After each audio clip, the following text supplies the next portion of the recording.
घमंड। एक आदमी को इस बात पर बहुत घमंड था कि मेरे बिना मेरा परिवार नहीं चल सकता। उसकी एक छोटी सी किनारे की दुकान थी। उससे जो भी कमाई होती थी उसी से परिवार का गुजारा चलता था, क्योंकि पूरे घर में कमाने वाला वह अकेला ही था। इसलिए उसे लगता था कि उसके बगैर सब भूखे मरेंगे। एक दिन वह पूर्ण संत जी के सत्संग में गया। संत जी ने उस पर दृष्टि डाली और फरमाया, यह घमंड झूठा और फिजूल है कि मेरे बिना मेरा परिवार भूख से मर जाएगा। मैं ही सबको खाना खिलाता हूँ। ये सब मेरे प्रभु की लीला है।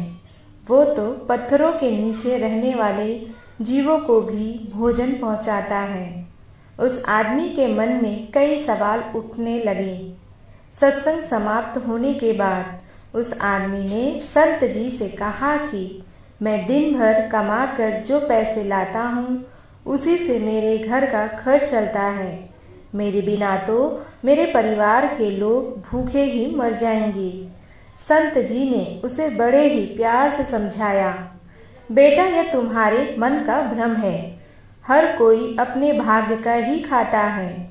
वो आदमी बोला, यदि ऐसा है तो आप मुझे साबित करके दिखाओ। संत जी ने हंसकर कहा, ठीक है बेटा, तुम बिना किसी को बताए अपने घर से 1 महीने के लिए चले जाओ। उसने पूछा कि मेरे परिवार का ध्यान कौन रखेगा? संत जी ने समझाया, बेटा, परमात्मा सबका ध्यान रखता है, यही तो देखना है। वो चुपचाप चला गया और कुछ दिनों के बाद गांव में ये अफवाह फैल गई कि उसे शेर खा गया होगा। उसके परिवार वाले कई दिनों तक उसे ढूंढते भी रहे और रोते भी रहे, लेकिन उसका कुछ पता नहीं चला। आखिरकार गांव के कुछ भले लोग उनकी मदद के लिए आ गए। एक सेठ ने उसके बड़े लड़के को अपने यहाँ नौकरी दे दी। गांव वालों ने मिलकर उसकी बेटी की शादी कर दी। एक भला आदमी उसके छोटे बेटे की पढ़ाई का पूरा खर्चा देने को तैयार हो गया। 1 महीने के बाद वही आदमी छिपता छिपाता रात के वक्त अपने घर लौट आया। पहले तो घर वालों ने भूत समझकर दरवाजा ही नहीं खोला। जब वह बहुत गिड़गिड़ाया और उसने संत जी से हुई सारी बात बताई तो उसकी बीवी ने कहा कि अब हमें तुम्हारी कोई जरूरत नहीं है, अब तो हम पहले से भी ज्यादा सुखी हैं। उस आदमी का सारा घमंड चूर चूर हो गया। वह रोता हुआ संत जी के डेरे पर चला गया और कहने लगा कि मुझे माफ कर दो। संत जी ने बड़े प्यार से कहा, अब तुम्हें अपने घर वापस जाने की क्या जरूरत है बेटा? इस जगत को चलाने का दावा करने वाले बड़े बड़े बादशाह मिट्टी में हो गए।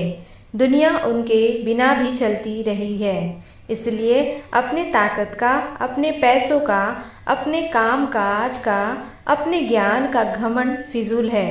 अब तुम्हें बाकी का सारा जीवन मालिक की भक्ति में और लाचारों की सेवा में लगाकर इसे सफल करना है। वो आदमी संत जी के चरणों में गिर पड़ा और रोते हुए बोला, आप जो भी कहेंगे आज से मैं वही करूँगा।